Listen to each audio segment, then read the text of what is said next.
Salamat Queen Elsie sa masaya at makabuluhang buhay na binahagi mo sa aming lahat. Paalam at nadagdagan na naman ng isang mabait na anghel ang langit.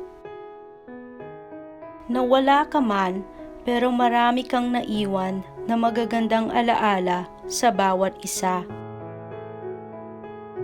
Marami kang pinahanga at patuloy na hahanga sa iyo dahil sa kabutihan ng iyong puso na tumulong sa kapwa-tao. Tinuruan mo ang tao na ngumiti sa oras ng kasakitan at kahirapan. Tinulungan mo ang taong sandaling makalimutan ang problema sa tuwing pinapanood ka.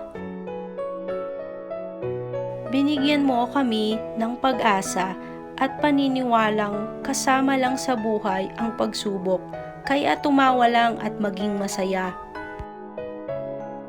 Isa ka sa mga taong nagturo sa amin kung ano ang tunay na pagmamahal sa magulang. Pinakita mo na hindi hadlang ang kahirapan para magtagumpay sa buhay. Tama nga na tawagin kang Queen Elsie, ang reyna ng love and care, hindi sa sarili kundi lagi para sa kapwa. Hindi ka na namin makikita, pero alam namin sa heaven ka naman magbubuhos ng iyong kabaitan at kasiyahan.